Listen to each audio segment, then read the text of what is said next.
ప్రార్థన చేసుకుందామండి. ప్రార్థన. కృపగల దేవ, సర్వాధికారి, సర్వమును సృజించిన మా ప్రియ పరలోకపు తండ్రి, నీ ఘనమైన శ్రేష్టమైన ఉన్నతమైన నామమునకు మీ ప్రియ కుమారుడు మా ప్రభువును ప్రియ రక్షకుడైనటువంటి యేసుక్రీస్తు ప్రభుల వారి అతి పరిశుద్ధమైన నామంలో మీకు కృతజ్ఞతాస్తుతులను చెల్లించుకుంటున్నాం తండ్రి. అయా, గడిచిన కాలం నుండి తండ్రి మమ్మల్ని ఎంతగానో మీ రెక్కల చాటున తండ్రి భద్రపరిచినటువంటి మీ ప్రేమకై తండ్రి, మీ కృపకై ప్రభు యేసుక్రీస్తు ప్రభుల వారి అతి పరిశుద్ధమైన నామంలో కృతజ్ఞతాస్తుతులను చెల్లించుకుంటున్నాము తండ్రి. అయా, నాకు ఈ అవకాశం ఇచ్చి మీ మాటలను నా నోటిలో ఉంచిన తండ్రి నా ప్రభువ, మీరు నా వెన్నండుండి నాతో మాట్లాడించబోచుండగా తండ్రి నా ప్రభువ, నా సొంత ఉద్దేశాలను నా తండ్రి మీ పరిశుద్ధ లేఖనములపై ఉంచక, అయా మీరేం మాట్లాడాలనుకుంటున్నారో నా తండ్రి ఆ మాటలను నా ద్వారా మీ బిడ్డలకు తెలియజేస్తారని విశ్వసిస్తూ తండ్రి, చెప్తున్నటువంటి నాకును సమయోచితమైన జ్ఞానంను, పరిశుద్ధాత్మ దేవుని యొక్క అన్యోన్య సహవాసంను, నడిపింపును సహాయంగా దయచేస్తారని నమ్ముతూ తండ్రి, కూడొచ్చిన మీ యొక్క బిడ్డలకు తండ్రి వినగల చెవులు, గ్రహింపగల మనస్సును దయచేస్తారని విశ్వసిస్తూ తండ్రి, ఈ చిన్ని ప్రార్థనను యేసుక్రీస్తు ప్రభుల వారి అతి పరిశుద్ధమైన నామంలో మిక్కిలి వినయంతో మీకే సమర్పిస్తున్నాము మా కన్న తండ్రి, ఆమెన్. మంచిది ప్రియులారా, మొదటిగా నాకు ఈ అవకాశం ఇచ్చినటువంటి పరమ తండ్రి అయినటువంటి దేవునికి, మన ప్రభువును ప్రియ రక్షకుడైనటువంటి యేసుక్రీస్తు ప్రభుల వారి అతి పరిశుద్ధమైన నామంలో కృతజ్ఞతాస్తుతులను చెల్లించుకుంటూ, అలాగే కూడి వచ్చిన ప్రియ సహోదరి సహోదరులకును మన ప్రభువును ప్రియ రక్షకుడైనటువంటి యేసుక్రీస్తు ప్రభుల వారి అతి పరిశుద్ధమైన నామంలో నా శుభాభివందనములను తెలియజేసుకున్నాం. ప్రియులారా, వాక్య భాగంలోనికి మనము ప్రవేశిద్దామండి. ప్రియులారా, మొదటిగా ఒక మూల వచనాన్ని మనం ఆలోచిద్దామండి. ప్రియులారా, లూకా గారు రాసినటువంటి సువార్త 15వ అధ్యాయము 7వ వచనాన్ని మనము ఒక్కసారి ఆలోచిద్దామండి. ప్రియులారా, లూకా గారు రాసినటువంటి సువార్త 15వ అధ్యాయము 7వ వచనం నుంచి ఒక్కసారి మనము ఆలోచిద్దామండి. అటువలే మారు మనస్సు అక్కరలేని 99 మంది నీతిమంతుల విషయమై కలుగు సంతోషము కంటే మారు మనస్సు పొందు ఒక్క పాపి విషయమై పరలోకమునందు ఎక్కువ సంతోషము కలుగును. మారు మనస్సు అక్కరలేని 99 మంది నీతిమంతుల కంటే పాపము విషయమై మారు మనస్సు పొందిన ఒక్క పాపి విషయమై పరలోకమందు గొప్ప సంతోషము కలుగును. దేవుని యందు ప్రియ సహోదరి సహోదరులారా, మనము ఈ ఒక్క వచనాన్ని కొద్దిసేపు ఆలోచిద్దామండి. 99 మంది నీతిమంతులు, బైబిల్ ఏం చెబుతుంది ప్రియులారా? వాళ్ళకంటే ఒక్క పాపి మారు మనస్సు పొందితే గొప్ప సంతోషము పరలోకమందు జరుగుతుంది అని చెప్పేసి ప్రభు అయిన యేసుక్రీస్తు వారు మాట్లాడుతున్నటువంటి సందర్భాన్ని లూకా గారు తన గ్రంథంలో, తను రాసినటువంటి గ్రంథంలో మనకు తెలియజేయడం జరుగుతుంది. అంటే నీతిమంతులు దేవునికి ఇష్టులా కాదా? బైబిల్ ఏమని చెప్తుంది మనకి? మనము నీతిమంతులుగాను పరిశుద్ధులుగాను నిర్దోషులుగాను ఉండాలని చెప్తుంది. అయితే ఇక్కడ గ్రంథకర్త ఒక విషయాన్ని లేవనెత్తుతున్నాడు ప్రియులారా. మనం ఆలోచించినట్లయితే మారు మనస్సు అక్కరలేని 99 నీతిమంతులు అంట. 99 మంది నీతిమంతులు ఈక్వల్ టు ఒక్క పాపి. ఏ పాపి? మారు మనస్సు పొందిన పాపి. పాపము చేసినటువంటి పాపము చేసి మారు మనస్సు పొందినటువంటి పాపితో సమానము 99 మంది నీతిమంతులని గ్రంథకర్త ఇక్కడ మనకు తెలియజేస్తున్నాడు ప్రియులారా. సో నీతిమంతులు ఎలా అయ్యారు? నీతిమంతులు కంటే ఒక పాపి గొప్పగా ఉన్నాడు అనేటువంటి మాటను గ్రంథకర్త ఎలా మనకి చెప్పబోతున్నాడు ఒక్కసారి మనం ఆలోచిద్దాం ప్రియులారా. మనకు పాత నిబంధన ఐడియా ఉంది కదండి, తెలుసా? పాత నిబంధనలో ఎన్ని పుస్తకాలు ఉన్నాయండి? 39 పుస్తకాలు ఉన్నాయి ప్రియులారా. అంటే పాత నిబంధనలో ఉన్నటువంటి భక్తులందరినీ ఈ పరిశుద్ధ గ్రంథంలో మాట్లాడినటువంటి దేవుడు ఎవరని తెలియజేస్తున్నారు ప్రియులారా? నీతిమంతులు. అవునా? నీతిమంతులుగా మనకి తెలియజేస్తున్నారు. మనకి ఆదాము గారు తెలుసా? ఆదాము గారు మాకు తెలుసని వాళ్ళు ఎవరన్నా చేతులు ఎత్తండి. ఆదాము గారు తెలుసా? Very good. అబ్రహాం గారు కూడా తెలుసా? Very good. మరి హేబేలు గారండి, మోషే గారండి, నోవాహు గారండి, తెలుసండి వీళ్ళందరూ ఎవరు? దావీదు గారు తెలుసా? దావీదు గారిని కూడా మనం ఇప్పుడు టచ్ చేస్తాం ప్రియులారా. దావీదు గారిని కూడా మనం టచ్ చేస్తాం. దావీదు గారు నీతిమంతులే, హేబేలు గారు నీతిమంతులే, ఆదాము గారు నీతిమంతులే, నోవాహు గారు నీతిమంతులే. అర్థమవుతుందా? సమూయేలు గారు నీతిమంతులే, ఇర్మియా గారు నీతిమంతులే, హెజ్కేలు గారు నీతిమంతులే, ఓబద్యా గారు నీతిమంతులే, ఆమోసు గారు నీతిమంతులే, జకర్యా గారు నీతిమంతులే. ఇంతమంది నీతిమంతులు ఉన్నారు కదా. ఇంతమంది నీతిమంతుల గురించి చెప్తూ గ్రంథకర్త ఒక్క పాపి విషయమై, మారు మనసు పొందిన ఒక్క పాపి విషయమై పరలోకమందు గొప్ప సంతోషం కలుగుద్దని ఎందుకు మాట్లాడుతున్నారో కొద్ది నిమిషం మనం ఆలోచిద్దామండి. మొదటిగా పాత నిబంధనలో ఉన్నటువంటి నీతిమంతుల గురించి మనం ఆలోచిద్దామండి ప్రియులారా. ఓకేనా? మొదటిగా అబ్రహాం గారి గురించి మనం ఆలోచిద్దామండి. అబ్రహాం గారు యాకోబు గారు రాసినటువంటి పత్రిక,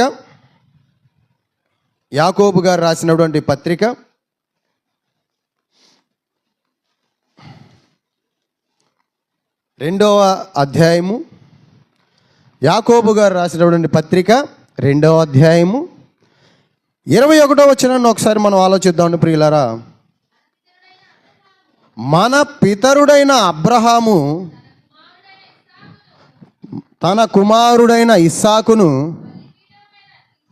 బలిపీఠము మీద అర్పించినప్పుడు అతడు క్రియల వలన నీతిమంతుడని తీర్పు పొందలేదా? ఏ మూలంగా నీతిమంతుడయ్యాడండి ఆయన? క్రియల వలన. ఎందుకు?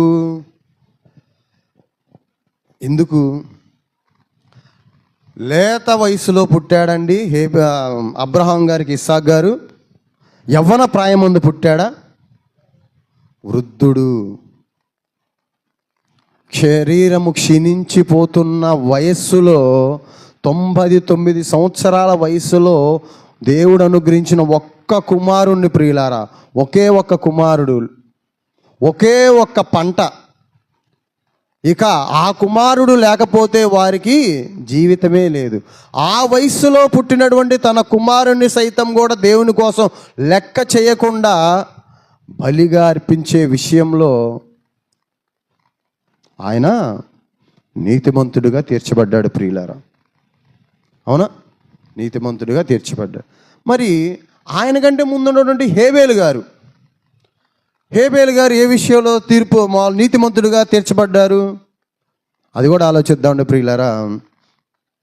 హేబేలు గారు నీతిమంతుడిగా తీర్చబడినాడు. హెబ్రీయులకు రాసినటువంటి పత్రిక 23వ అధ్యాయము, హెబ్రీయులు 11వ అధ్యాయము,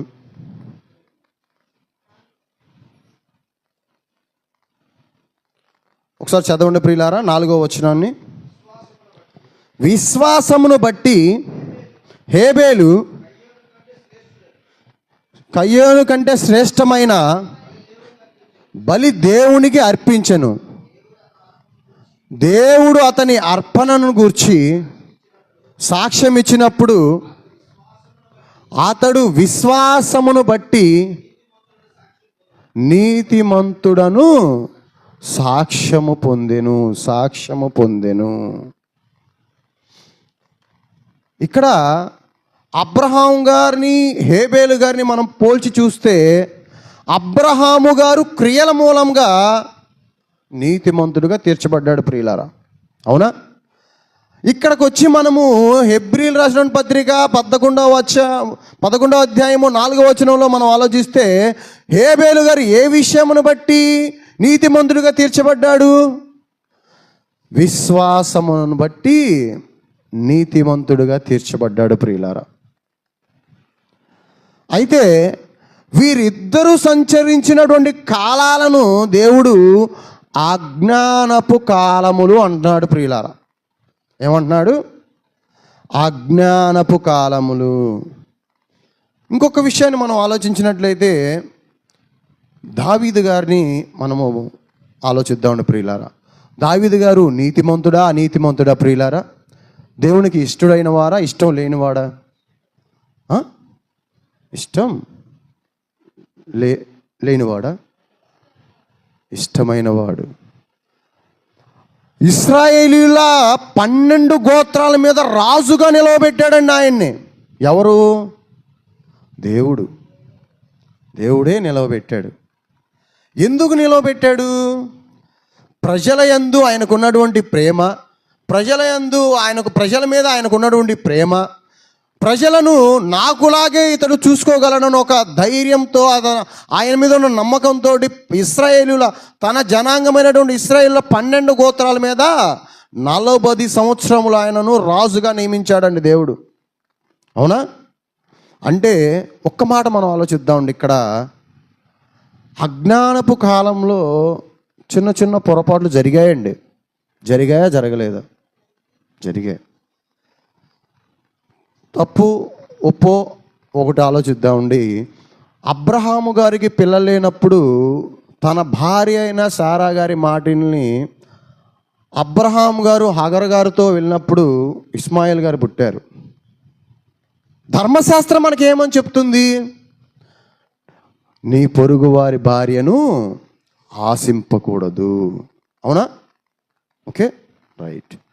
ఇప్పుడు దావీదు గారి గురించి మనం ఆలోచిద్దామండి. దావీదు గారి కాలంలో ధర్మశాస్త్రం ఉందా లేదా? ఉందా? అంటే దేవుడిచ్చినడు ఆజ్ఞల గురించి ఆయనకి తెలుసా? ఖచ్చితంగా తెలుసు. ఎందుకంటే తన ప్రజలను పరిపాలించే రాజు మొదటిగా నేర్చుకోవాల్సింది ఏందయ్యా అంటే ధర్మశాస్త్రం. దేవుడు నియమించిన కట్టడా అది. నా ప్రజలను నువ్వు పరిపాలించాలంటే నా న్యాయ విధులను నువ్వు తెలుసుకోవాలి, నా ఆజ్ఞలను తెలుసుకోవాలి.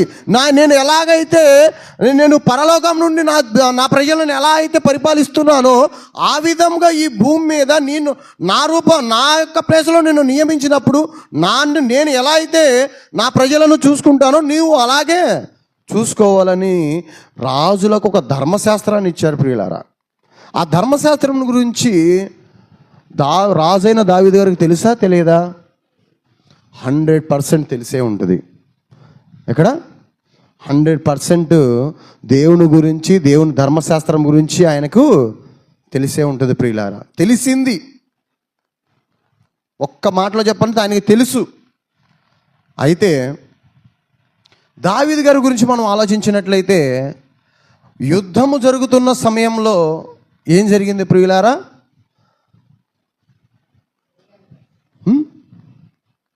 ఏం జరుగుతుంది? ఒక స్త్రీ అందానికి తన మనసు చెలించింది ప్రియులారా. ఏమైంది? తన మనసు చెలించిపోయింది. చెలించి ఆ యొక్క మనస్సు చెలించినటువంటి మనస్సు పాపానికి దారి తీసింది. అవునా? పాపానికి దారి తీసింది. అంటే ఇక్కడ నేను చెప్పబోతున్నటువంటి విషయాన్ని ఒక మాటలో చెప్పాలి అని అంటే మీకు అర్థం కాదు ప్రియులారా. నిదానంగా నీతిమంతుల జాబితాని తీసుకొస్తున్నాను. ఆ నీతిమంతులు ఒక పాపి, మారు మనసు పొందినటువంటి ఒక పాపికి ఎలా సమానము, అర్థమవుతుందా? ఆ విషయంలోనే మిమ్మల్ని తీసుకెళ్ళిపోతున్నాను. అర్థమవుతుందా? ఊరియా గారి భార్య విషయంలో దావీదు గారు చేసినటువంటి ఒక పెద్ద తప్పు ఆయన జీవితాన్ని కలిచివేసింది ప్రియులారా. ఆయన జీవితాన్ని తల్లకిందులు చేసేసింది. ఆలోచిస్తున్నారా? ఇక్కడ ధర్మశాస్త్రము తెలిసినటువంటి దావీదు గారికి, దేవుడును ఎరిగినటువంటి దావీదు గారు మధ్యలో తప్పిపోయారా లేదా? తప్పిపోయారండి. 100% ఆయన తప్పిపోయారు. ఆయన మనస్సు కలిచివేసింది, చెదిరిపోయింది. అవునా? ప్రతి మనుష్యుడు కూడా దేవునిని తెలుసుకొని ఏదో ఒక విషయంలో వారి యొక్క మనసులను చెడగొట్టుకుంటున్నారు. అర్థమవుతుందా? ఇక్కడ ఉన్నటువంటి పాత నిబంధనకు సంబంధించిన భక్తులందరూ నీతిమంతులుగా తీర్చినప్పటికీ కూడా వారిలో ఏం లేదంటండి, మారు మనస్సు లేదు. దావీదు గారికి ధర్మశాస్త్రం తెలిసి కూడా ఉరియా గారి భార్య విషయంలో తప్పు చేశారు. అబ్రహాము గారు దేవుడితో మాట్లాడుతున్నప్పటికీ, దేవుడి ద్వారా విశ్వాసులకు తండ్రి అని బిరుదు పొందినప్పటికీ కూడా తన భార్య మాటలను విని ఒక స్త్రీతో తప్పు జరిగించారండి. ఇప్పుడు మనం మాట్లాడుకుంటే ప్రియులారా, పరలోకము నుండి దిగి వచ్చినటువంటి పరమ తండ్రి అయినటువంటి దేవుడు ఒక మాట చెప్తున్నాడండి. ఆ ఒక మాట ఏదో చూద్దామండి. లూకా గారు రాసినటువంటి సువార్త 5వ అధ్యాయము 32వ వచనాన్ని ఒక్కసారి ఆలోచిద్దామండి ప్రియులారా. లూకా గారు రాసినటువంటి సువార్త 5వ అధ్యాయము 32వ వచనం. ప్రభువైన యేసుక్రీస్తు ప్రభుల వారు మాట్లాడుతున్నాడు అన్నమాట. మారు మనస్సు పొందుటకై నేను పాపులను పిలవవచ్చి తిని గాని నీతిమంతులను పిలవరాలేదని వారితో చెప్పాను. ఎవరితో చెప్పారంటండి?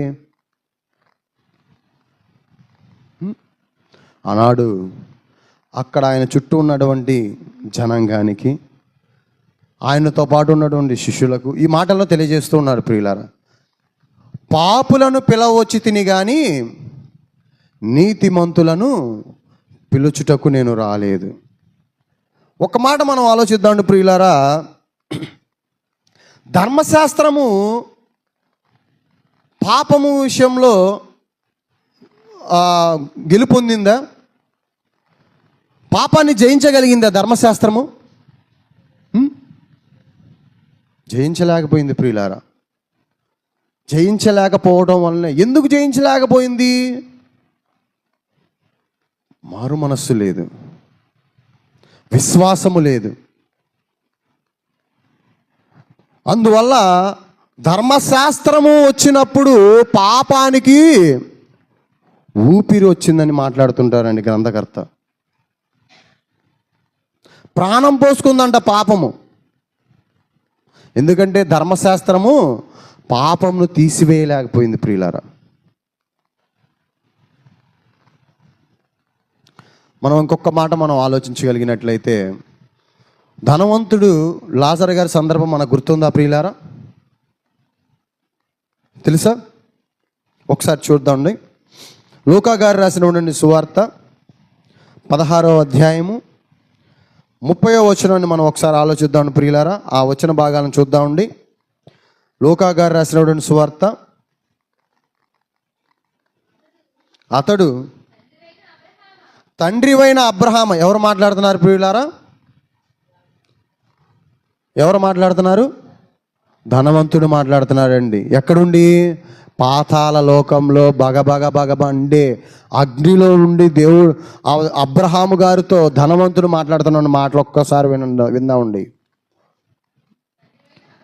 తండ్రివైన అబ్రహామా, అలాగనవద్దు, మృతులలో నుండి ఒకడు వారి యొద్దకు వెళ్ళిన ఎడల వారు మారు మనస్సు పొందుదురని చెప్పాను. ఎవరి యొద్దకు వెళ్ళాలంట? ధనవంతుని యొక్క అన్నదమ్ముల మధ్యకి, అక్క చెల్లెళ్ళ మధ్యకి, వారి యొక్క కుటుంబ సభ్యుల దగ్గరికి. దేవుని ప్రియ సహోదరి సహోదరులారా, భూమి మీద ప్రాణం ఉన్నప్పుడు నీవు మారు మనస్సు పొందు, పాప క్షమాపణ నిమిత్తము బాప్తిసము పొందు, దేవుని నమ్ముకోనని ఎన్నోసార్లు ఎన్నో ప్రకటనలు ఎంతోమంది సేవకుల ద్వారా ధనవంతుడు చెవిన పడలేదంటారా? ఖచ్చితంగా పడే ఉండిద్దండి. ఎందుకు ఆయన సువార్తను పెడచెవిన పెట్టాడంటే అతనికి ఉన్నటువంటి ధనాన్ని బట్టి, అతనికి ఉన్నటువంటి భోగభాగ్యాలను బట్టి ఆయన దేవునిని త్రోసివేసి ఉన్నాడు. ప్రియులారా, మరణించిన తర్వాత శరీరం నుండి ఆత్మ వేరైన తర్వాత నీవు ఎంత ఏడ్చినా ఏం సుఖం, ఎన్ని కన్నీళ్ళు విడిచినా ఏం సుఖం, ఎంత వేదన పడినా, ఎంత రోధించినా శరీరం నుండి వేరైన ఆత్మ మరలా శరీరంలోకి రాగలదా? రానివ్వగలడా? భూమి మీద ఉన్నప్పుడే నీ ఆత్మను కాచుకో అంటున్నాడండి దేవుడు. అర్థమవుతుందా? భూమి మీద ఉన్నప్పుడే మన ఆత్మలను కాచుకోవాలి. మారు మనస్సు పొందడానికి ఎంతో ఎంతో ఎంతో సమయం పట్టదు ప్రియులారా. వారి యొక్క జీవిత విధాన శైలి నేను చేస్తున్నది తప్పు అని తమలో తాము గద్దించుకొని మారు మనస్సు నిమిత్తము ప్రశ్నించుకోవాలి ప్రియులారా. మనమే ప్రశ్న వేసుకోవాలి. నేను చేసేది తప్ప రైటా? నేను నడుస్తున్న మార్గము రైటా రాంగా? నేను మాట్లాడుతున్న మాట రైటా రాంగా? నేను చూసే చూపు రైటా రాంగా? నా ప్రవర్తన రైటా రాంగా? నా యొక్క ఆలోచన దేవునికి ఇష్టంగా ఉందా, ఇష్టం లేకుండా ఉందా? ఇదే మారు మనస్సు. మనలను మనమే ప్రశ్నించుకోవడమే మారు మనస్సు. అందుకే కదా మిమ్మల్ని మీరు విమర్శించుకొని ఎడల తీర్పు పొందకపోదురు. అంటే మనలను మనమే విమర్శించుకోవాలి, మనల్ని మనమే ప్రశ్నించుకోవాలి, మన మీద మనమే నేరస్థాపన చేసుకోవాలి, మన మీద మనమే దోషారోపణ చేసుకోవాలి, మన మీద మనమే నింద వేసుకోవాలి. మన యొక్క ఆత్మ విషయమై ఆ నింద అబద్ధము, నేను నీతిగా ఉన్నాను, ఆ యొక్క దోషారోపణ అబద్ధము, నేను దోషిని కాదు, ఆ యొక్క అబద్ధపు మాటలు నా యందు లేవు, నేను నీతిగానే ఉన్నాను అంటే మనకు మనమే దేవుని పరిశుద్ధాత్మ ద్వారా నీతిమంతులుగాను తీర్పరులుగాను ఉన్నాం. ప్రియులారా, మనం పరీక్షించుకోవాలి. అలాగా పేతురు గారు ఒక మాట మాట్లాడుతున్నారు చూడండి. క్రీస్తు వారి బలియాగం తర్వాత ఆ బలి మనకు ఆనాడు ఉన్నటువంటి యూదులకు, ఇశ్రాయేలుకే కాకుండా అన్య జనాంగానికి కూడా ఈ యొక్క రక్షణ మార్గం వర్తిస్తుందని బల్లగుద్ది మరీ చెప్తున్నాడు ప్రియులారా పేతురు గారు. ఒకసారి చూద్దాం నా మాటను. అపోస్తలుల కార్యము 11వ అధ్యాయము 18వ వచనమును ఒకసారి చూద్దాం ప్రియులారా.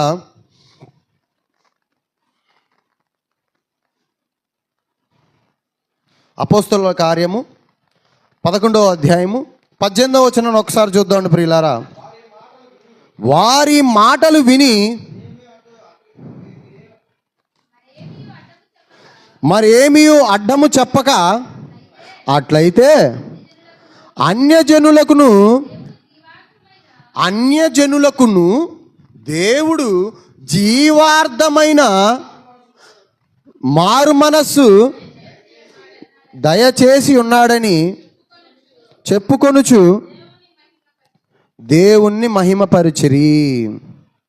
అట్లయితే అన్యజనులకును దేవుడు జీవార్థమైన మారు మనస్సును దయచేసి ఉన్నాడని చెప్పుకొనుచు దేవునిని మహిమపరిచిరి. ఎవరి ద్వారా రక్షణార్థమైన జీవార్థమైన మారు మనస్సును దయచేసి ఉన్నాడు ప్రియులారా? యేసుక్రీస్తు ప్రభుల ద్వారా. అర్థమవుతుందా? ఒక పాపి మారాడు అని అంటే ఆ పాపి మనస్సులో ఉండడం పశ్చాత్తాపం ఎలా ఉంటుందో తెలుసా? పశ్చాత్తాపం ఏడ్చి ఆ కన్నీళ్ళు ఊటలయ్యి అప్పుడు వాడి హృదయంలో పుట్టే ఆలోచనే వాడి నిజమైన మారు మనస్సుకు కారణమవుతుంది ప్రియులారా. మారు మనస్సు అంటే ఎవరో చెప్తే నీలో కలిగేది కాదు, ఎవరో చెప్పి ఎవరో తీసుకొచ్చి నీ హృదయంలో పెట్టేది కాదు. నీ హృదయంలో నీకై నీవు ఆలోచించుకొని నీ హృదయంలో పుట్టేదే నిజమైన మారు మనస్సు. ఆ మారు మనస్సు కలిగిన రోజున నీ యొక్క హృదయం బద్దలైపోద్ది ప్రియులారా. నీ యొక్క ఆలోచనలన్నీ దేవునికి ఎంత విరుద్ధంగా ఆలోచించానో, దేవునికి ఎంత విరుద్ధమైనటువంటి ఆలోచించానో, దేవునికి ఎంత ఆయాసకరమైనటువంటి మాటలు మాట్లాడానో అని ఒక్కసారి నీ జీవితంలోనికి నువ్వు తొంగి చూస్తే నీ మీద నీకే అసహ్యం కలుగుతుంది. అది నిజమైన మారు మనస్సు. తెలుసా, నిజమైన మారు మనసు పొందినటువంటి వ్యక్తి వాని యొక్క పాతకాలపు జీవితాన్ని ఆలోచించినప్పుడు అతని మీద అతనికే, ఆమె మీద ఆమెకే అసహ్యం కలగాలి. ఆ విషయాన్ని మాట్లాడుతున్నారు చూడండి ప్రియులారా. అదే అపోస్తలుల కార్యములు క్షమించండి ప్రియులారా, అపోస్తలులైనటువంటి పౌలు గారు రాసినటువంటి 2వ కొరింథీయులకు రాసినటువంటి పత్రికలో ఆ విషయాన్ని మనం లేవనెత్తుతున్నాడు ప్రియులారా. 7వ అధ్యాయము 9-10 వచనాలను మనం ఆలోచిద్దామండి ప్రియులారా.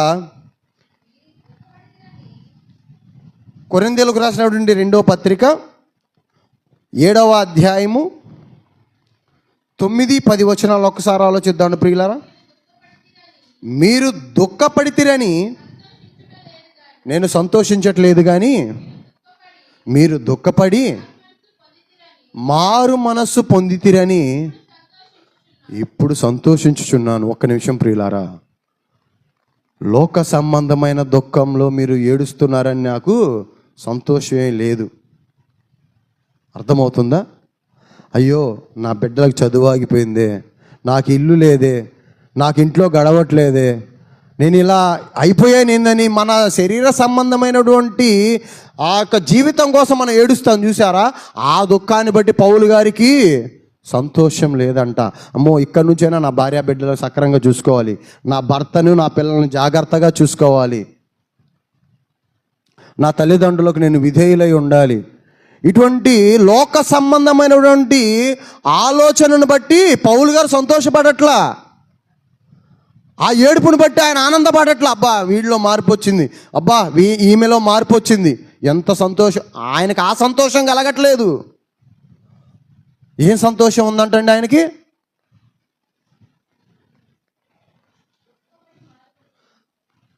దుఃఖపడి మారు మనస్సు పొందితిరని. ఈ దుఃఖపడింది ఎందుకు? అసలు అది ఏ మారు మనస్సు? ఆ దుఃఖం ఎందుకు వచ్చిందో చెప్పమంటారా? దేవా, నేను పాపిని, నా కోసం నీవు సిలువలో మరణించావు, నీ త్యాగం గొప్పది, అల్పుడను అయోగ్యుడను ఎందుకు పనికిరానటువంటి నా కోసం పరలోకంలో ఉన్నటువంటి నీ అత్యున్నతమైన సింహాసనాన్ని విడిచి మానవ శరీరాన్ని ధరించి నా కొరకు నీ యొక్క శరీరాన్ని నాగలవలే దున్నబడింది కదా తండ్రి. నీ పవిత్రమైన రక్తము నా పాపముల నిమిత్తం ఈ భూమి మీద చిందింపబడింది కదా తండ్రి. నా కొరకే నీ యొక్క శరీరం అవమానానికి గురైంది కదా తండ్రి. నా కొరకే నీ యొక్క మొహం మీద ఉమ్ము వేయించుకున్నావు కదా తండ్రి. అక్కడ నుంచి వచ్చిద్దండి నిజమైన మారు మనస్సు. ఆ దుఃఖంలో నుంచి వచ్చింది నిజమైన మారు మనస్సు. మారాము, మారు మనసు పొందాము అని చెప్పేసి మరలా పాపపు జీవితంలో బ్రతుకుతున్నాం మనం. లేవా మనలో లేవా? చాలా ఉన్నాయి ప్రియులారా, చాలా ఉన్నాయి. ఒక కథ చెప్తాను, బైబిల్లోని కథే, క్రీస్తు వారు చెప్పిన కథే. ఒక మనుషుడికి 100 గొర్రెలు ఉన్నాయంటండి. అర్థమవుతుందా? 100 గొర్రెల్లో 99 గొర్రెలు ఆ యజమానుడికి లోబడి ఉన్నాయి. ఏమైనా కానివ్వండి, అన్నీ యజమానుడిని వెంబడించుకుంటూ వెళ్ళిపోతున్నాయి ప్రియులారా. అందులో మనలాంటిది, మనకు స్వభావం కలిగిందే ఒక గొర్రెపిల్ల ఉంది ప్రియులారా. మందతో పాటు రాకుండా దారి తప్పింది. అవునా? దారి తప్పింది. తప్పిపోయినటువంటి ఆ గొర్రె పిల్ల కోసం 99 మంది గొర్రెలను విడిచిపెట్టి ఆ గొర్రె పిల్ల కోసం వచ్చాడండి. అర్థమవుతుందా? మారు మనస్సు అక్కరలేని 99 మంది నీతిమంతుల కంటే పాపం విషయంలో మారు మనసు పొందిన ఒక్క పాపి విషయమై ఎంతో సంతోషం కలిగిద్ది అన్న మాట ఈ గొర్రెపిల్ల నిజం చేస్తుంది. ఆ గొర్రెపిల్లని ఎత్తుక్కుంటూ వెళ్ళిపోయాడండి ఆ యొక్క కాపరి. ఆనాడు ఈ గొర్రెపిల్ల తప్పిపోయిన ఈ గొర్రెపిల్ల కోసం పరలోకం నుండి దిగి వచ్చాడండి ఈ కాపరి. ఎందుకు? నీవంటే అంత ఇష్టం, నీవంటే అంత ప్రేమ. ఆయన స్వరూపం ఇచ్చి, ఆయన రూపం ఇచ్చి, తన పోలిక ఆయన పోలిక నీకు ఇచ్చి నిన్ను ఇష్టంగా చేసుకున్నాడు కదా, అందుకు నీ కోసం దిగొచ్చాడండి ఆయన. నీవు మారు మనస్సు పొంది పాపక్షమాపణ నిమిత్తము బాప్తిస్మ తీసుకున్న తర్వాత ఆయన యొక్క 99 గొర్రెలలోకి నిన్ను చేర్చినప్పుడు ఆ కాపరి యొక్క సంతోషం ఏందో తెలుసా? ఎలా ఉంటుందో తెలుసా? నా బిడ్డలందరూ నాతోనే ఉన్నారు, నా కుటుంబం అంతా నాతోనే ఉంది. ఎంత గాబరపడతాం ప్రియులారా. మన కుమారుడో కుమార్తె ఒక గంట ఇంటికి లేటుగా వస్తే మన హృదయాలు ఎలా ఉంటాయి ప్రియులారా? పోనీ నీ భార్యో నీ భర్తో లేటుగా వస్తే భార్య గురించి భర్త ఏ విధంగా ఆలోచిస్తాడు? భర్త గురించి భార్య ఏ విధంగా ఆలోచిస్తుంది? నా భార్య ఎక్కడుందో, తిన్నదో లేదో, నా కుటుంబ పోషణ నిమిత్తం పోయింది, నా భర్త తిన్నాడో లేదో, మమ్మల్ని పెంచడానికి పోషించడానికి కాయ కష్టపడుతున్నాడు, నా భర్త తిన్నాడా లేదా టయానికి, అయ్యో ఇంత లేట్ అయినా నా భర్త ఇంకా ఇంటికి రాలేదే, అయ్యో ఇంత లేట్ అయితేనా నా భార్య ఇంటికి రాలేదే, నా పిల్లగాడు ఇంటికి రాలేదే, నా కూతురు ఇంటికి రాలేదే. ఎంత గాబరగా ఉంటుందండి. ఇప్పుడు అని ఆలోచించారా? ఒక్క గంట లేట్ అయితేనే మనం ఇంత ఇబ్బంది పడుతున్నాము, ఎంత భయాందోళనకు గురి అవుతున్నాము. ఏం జరిగిందో, జరగరాంది ఏమన్నా జరిగిందా? కానీ ఎంతో ఇష్టంతో సమస్తాన్ని సృష్టించి 6 అడుగుల ఆకారం నీకు ఇచ్చి సమస్తాన్ని నీకు పాదాల కింద పెట్టేటువంటి దేవుడు, ఆయన ఇచ్చినటువంటి సృష్టినే నువ్వు అనుభవిస్తా, ఆయన ఇచ్చినటువంటి గాలినే నువ్వు అనుభవిస్తా, ఆయన ఇచ్చినటువంటి ఆహారమే నువ్వు తింటా, ఆ కన్న తండ్రిని నువ్వు పట్టించుకోకపోతే ఎలా? నీవు కుటుంబంలో ఉన్న కుమారుడువా, తప్పిపోయిన కుమారుడువా? గుంపులో ఉన్న గొర్రెపిల్లవా, తప్పిపోయిన గొర్రెపిల్లవా? ఒకసారి ఆలోచించండి. నీవు తప్పిపోయేవాడు. అర్థమవుతుందా ప్రియులారా? నీవు తప్పిపోయినవాడు. ఇప్పుడు ఆ యొక్క గొర్రెపిల్లను మందలోనికి తీసుకొచ్చాడు ప్రియులారా. ఎలా ఉంది ఆ కాపరికి?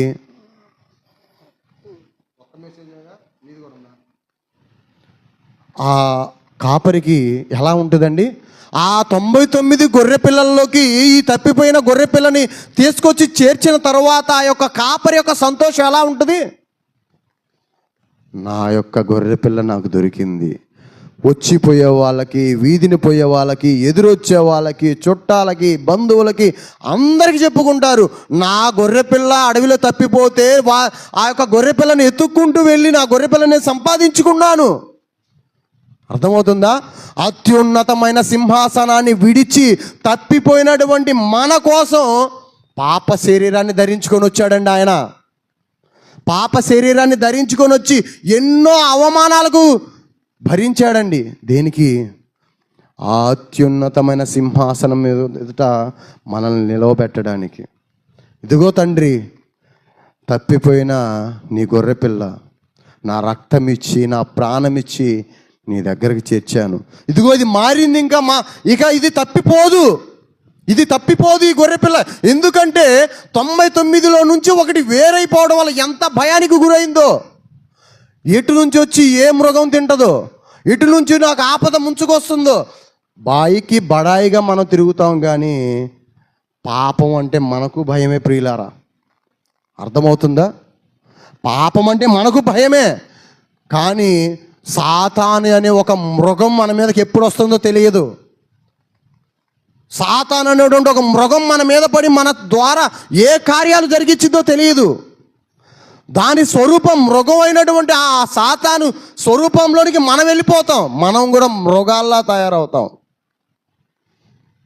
మనిషి మృగం అయితే అది చాలా ప్రమాదం ప్రియులారా. అర్థమవుతుందా? మనిషి మృగం అయితే అది చాలా ప్రమాదాలకు దారితీస్తుంది. ఆలోచించండి. తప్పిపోయి దొరికినటువంటి గొర్రెపిల్ల నన్ను అడిగితే మరలా మందని విడిచి పోదు.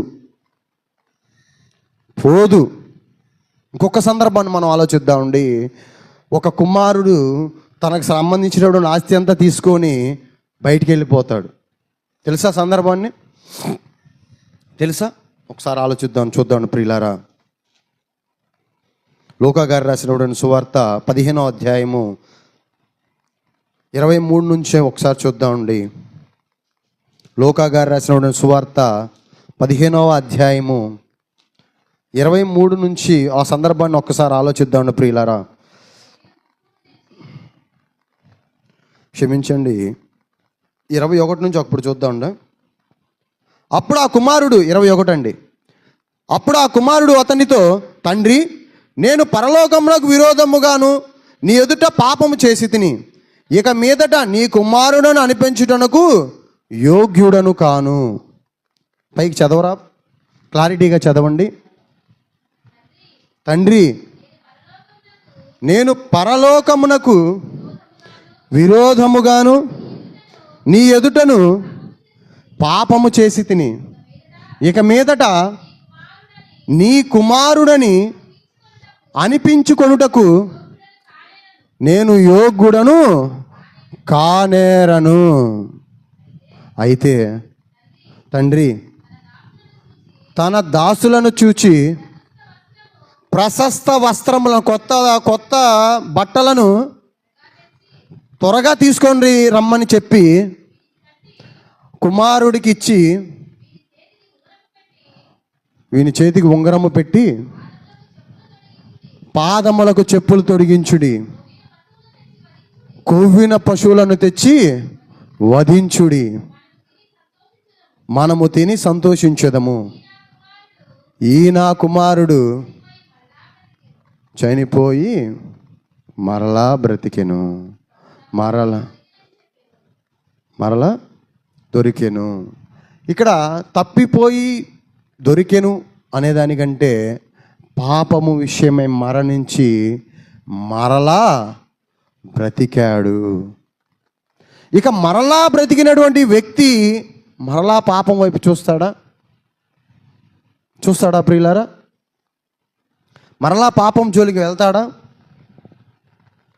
ఎందుకంటే తండ్రి ఇంటిని విడిచి వెళ్ళిపోయినటువంటి ఆ కుమారుడు ఎన్నో ఇబ్బందులు పడ్డాడు, ఎన్నో అవమానాలకు గురయ్యాడు.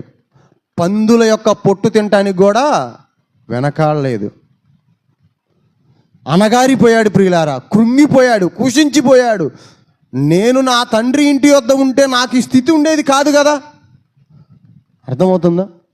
నేను నా తండ్రి వద్ద ఉంటే నాకు ఈ స్థితి ఉండేది కాదు కదా. నేను ఈ పందులు తినే పొట్టు తినటానికి సిద్ధపడ్డాను అంటే నేను ఎంత దిగజారిపోయాను ఈ పాపంలో, ఈ లోకంలో. ఎందుకంటే తండ్రి ఇంటి నుంచి ఆస్తి తీసుకొని వచ్చినటువంటి ఈ కుమారుడు విలాస జీవితాలకు, సుఖమైన జీవితాలకు అలవాటు పడి ఉన్నాడు ప్రియులారా. ఇప్పుడు మనము కూడా అంతే. లోకమాయనే నమ్ముతున్నాం. లోకంలోకి జరిగే కార్యాలే గొప్పవి అనుకుంటున్నాం. లోకంలో జరిగే ఫంక్షన్లే గొప్పవి అనుకుంటున్నాం. లోకంలో జరిగే పెళ్ళిళ్ళు గొప్పవి అనుకుంటున్నాము, దినాలు గొప్పవి అనుకుంటున్నాము, ఎన్నో ఫంక్షన్లు గొప్పవి అనుకుంటున్నాము. అక్కడ ఉన్నటువంటి సంతోషాన్ని చూసి ఇదే నిజమైన సంతోషం అని మనము భ్రమలో బ్రతుకుతున్నాం ప్రియులారా.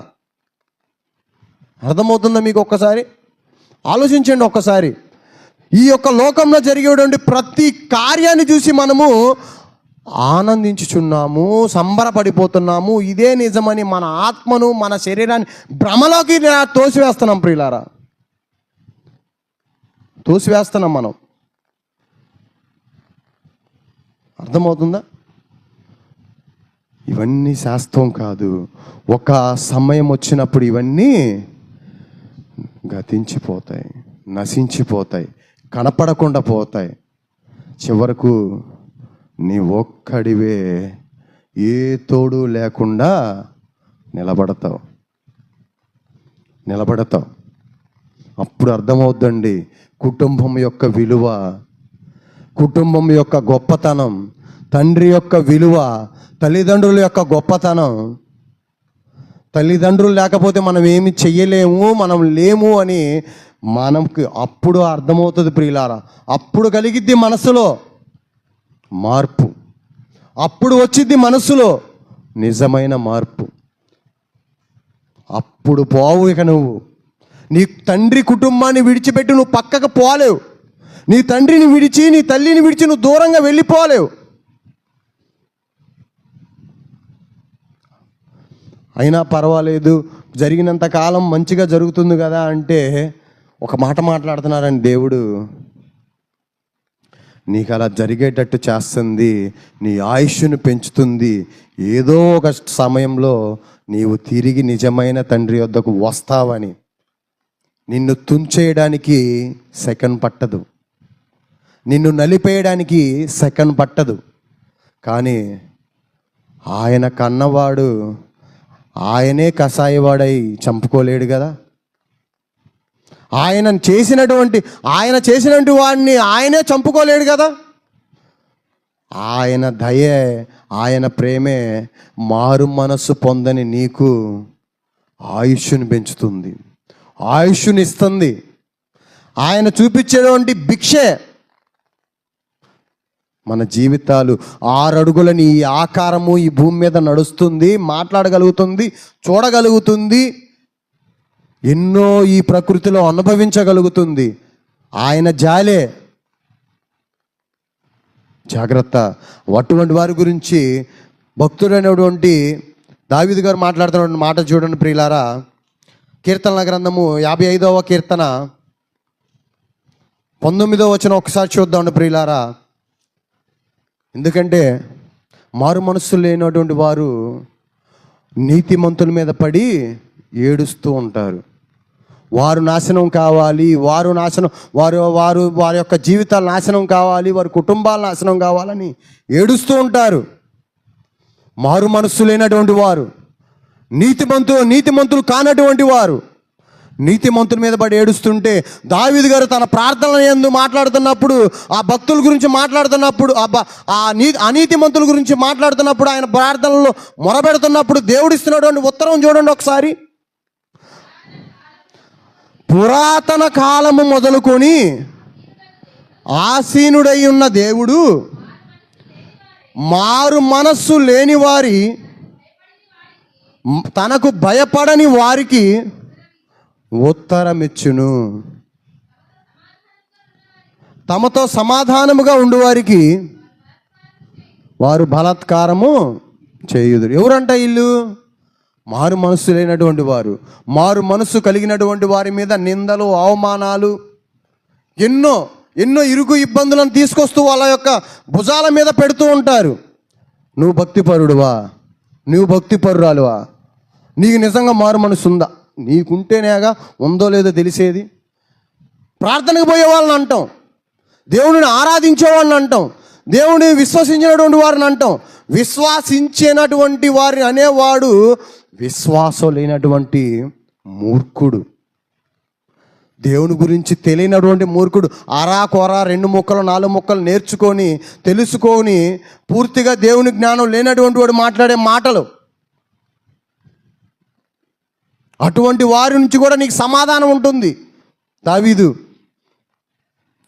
నీకు సమాధానం కలగజేస్తాను. అటువంటి వారు నీ మీద ఎన్ని నిందలేసినా కూడా దేవుని యందు భయభక్తులు ఉన్నటువంటి వారికి, దేవుడంటే భయం లేని వారి చేత సమాధానం కలగజేస్తాను. వారిని జోలికి రాకుండా చేస్తాను. వారు నిన్ను చూస్తే తల ఉంచుకునేలా చేస్తాను. అర్థమవుతుందా ప్రియులారా? ఆ విధంగా మాట్లాడుతున్నాడు ప్రియులారా. ఇప్పుడు నిజమైన మారు మనస్సు మనం పొందాం. పాప క్షమాపణ నిమిత్తము బాప్తిస్ము పొందాం. ఓకే, అయితే ఒక మాట దేవుడు మాట్లాడుతున్నాడు ప్రియులారా. నినేవే పట్టణం మనకు ఐడియా ఉందా? అక్కడ సువార్తను ప్రకటించడానికి పోయినటువంటి వ్యక్తి పేరు, ప్రవక్త పేరు ఏంటండి? యోనా గారు. యోనా గారు తెలుసా మీకు? యోనా గారు నినేవే పట్టణానికి తీర్పు తీర్చడానికి యోనా గారిని దేవుడు పంపిస్తాడు ప్రియులారా. తెలుసా మీకు?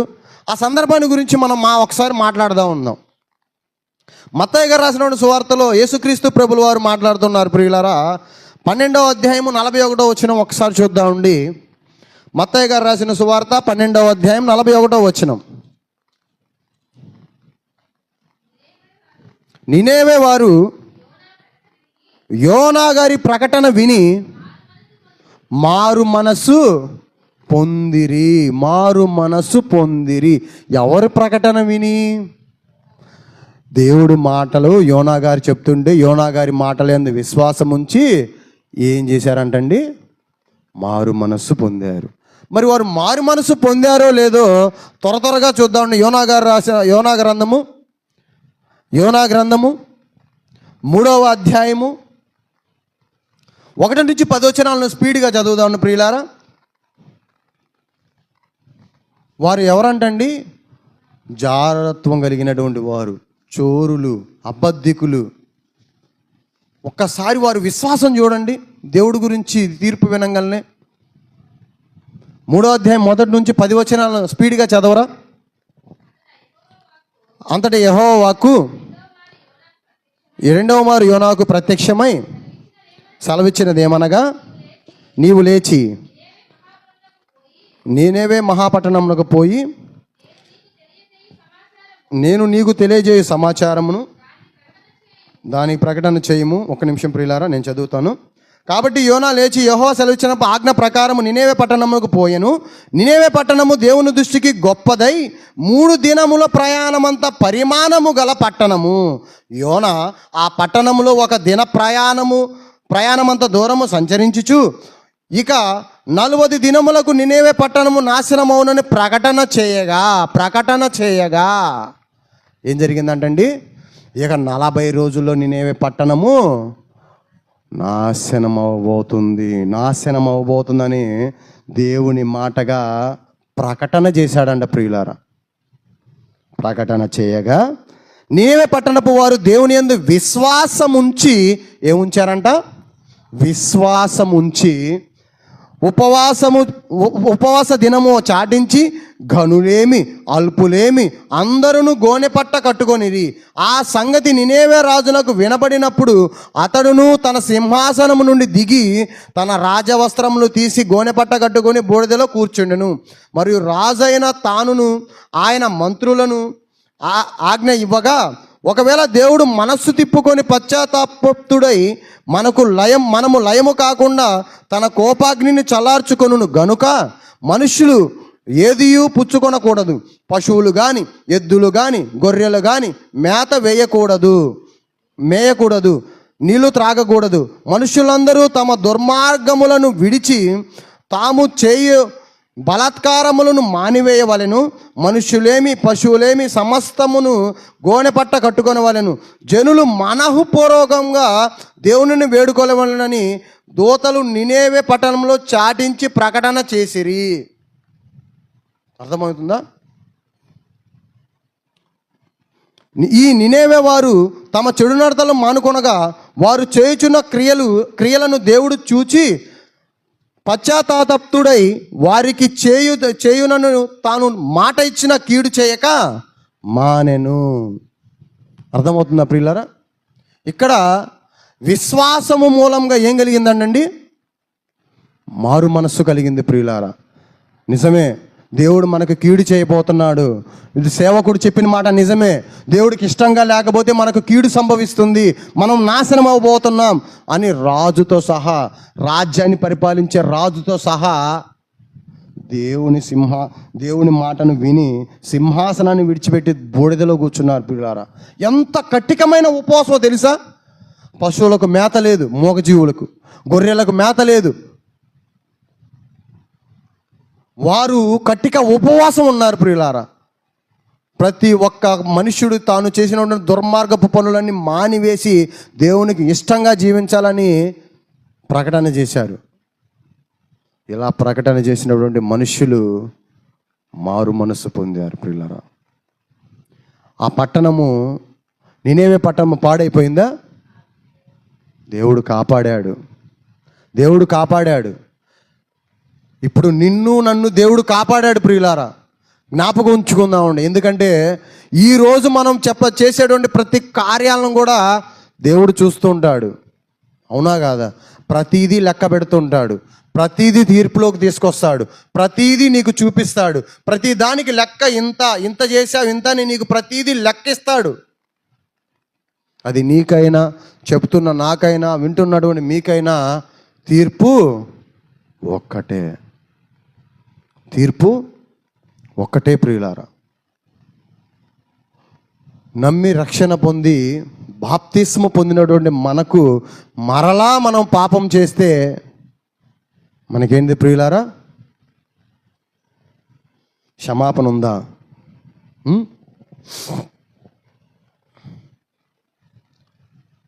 క్షమాపణ ఉందా ప్రియులారా? ఉందా?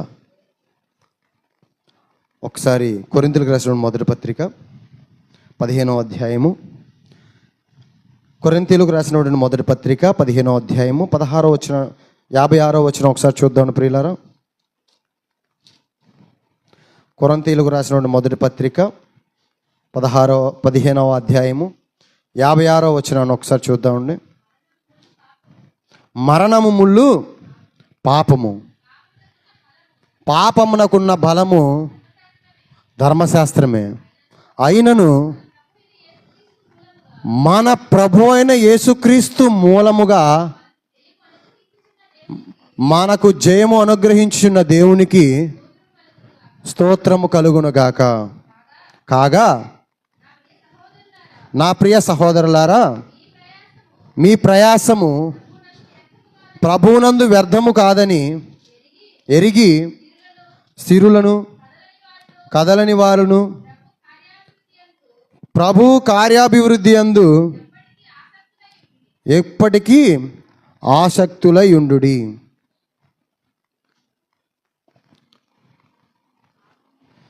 క్రీస్తు శరీరమందు పాపమునకు శిక్ష విధించి ఉన్నాడు అనే వచనం ఉంటుంది ప్రియులారా.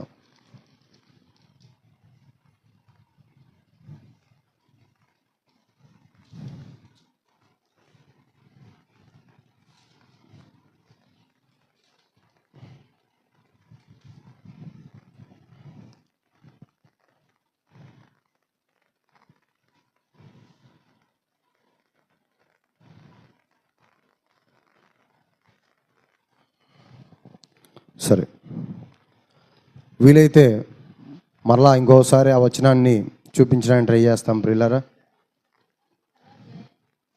హెబ్రీయులకు రాసిన పత్రిక 10వ అధ్యాయము 26వ వచనం. మనము సత్యమును గూర్చి అనుభవ జ్ఞానము పొందిన తరువాత బుద్ధిపూర్వకముగా పాపము చేసిన ఎడల పాపమునకు బలి ఇక ఉండదు. అర్థమైందా? ఒక్కసారి రక్షణలోకి వచ్చి పాపక్షమాపణ నిమిత్తము బాప్తిసము పొంది దేవుని చేత నీతిమంతుడిగా, పరిశుద్ధుడిగా తీర్చబడినటువంటి మనము మరలా పాపము చేస్తే ఆ పాపానికి బలి ఇక లేదు. ఇంకేముంది ప్రియులారా?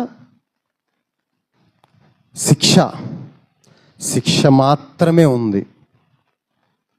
నిజమైన మారు మనస్సు పొందినటువంటి మనము ఇక ఎప్పటికీ కూడా పాపం వైపు చూడని వారలా ఉంటామని మనసారా కోరుకుంటూ ఈ మాటలు ముగించుకుంటున్నాను ప్రియులారా.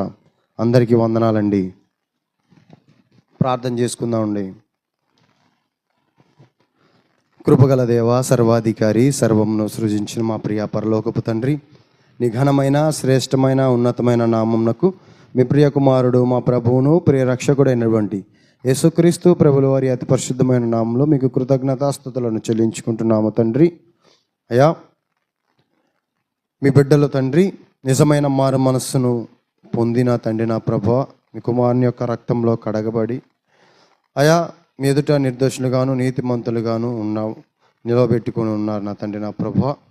అటువంటి మీ బిడ్డల తండ్రి మరలా పాప వైపు చూడక నా తండ్రి నా ప్రభువా, అయా ఆ పాపము ఇక నుంచి వారి హృదయంలో జరిగించక నా తండ్రి నిజమైన మారు మనస్సును బిడ్డలకు దయచేసి నా తండ్రి నా ప్రభువా, మీరు ఆ బిడ్డలను యొక్క హృదయాలను కాచి కాపాడుతారని, వారి యొక్క హృదయంలో ఎటువంటి చెడు ఆలోచన అనేది పుట్టక నా తండ్రి నా ప్రభువా మీ వాక్యంతో నింపుతారని నా తండ్రి నా ప్రభువా విశ్వసిస్తూ తండ్రి, నిజమైన మారు మనసు పొందినటువంటి కుమారుడు కుమార్తె నా తండ్రి ఇక పాపము చేయక నా తండ్రి నా ప్రభువా, ఎందుకంటే పాపం నాకు ఇక బలి లేదు నా తండ్రి నా ప్రభువా అని మీ లేఖనములు సెలవించుండగా నా తండ్రి, అయా బుద్ధిపూర్వకంగా కూడా నా తండ్రి నా ప్రభువా ఇటువంటి పాపము రక్షణ పొందినటువంటి మాలో ఉండక నా తండ్రి నా ప్రభువా నీ ఎదుట క్రీస్తు ప్రభుల వారు ఎలా అయితే ఉన్నారో నా తండ్రి నిర్దోషుడుగాను నీతిమంతుడుగాను పరిశుద్ధుడుగాను ఉండలాగా నా తండ్రి మా యొక్క మమ్మను కూడా నిలబెట్టుకుంటారని విశ్వసిస్తూ నా తండ్రి నా ప్రభువా, అయా చెప్పినటువంటి ఈ మాటలు నా తండ్రి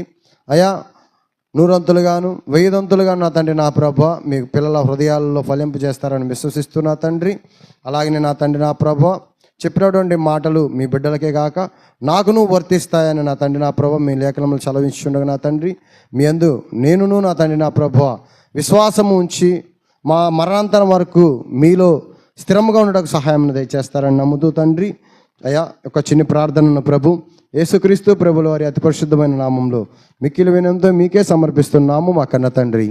ఆమెన్. అందరికీ వందనాలండి.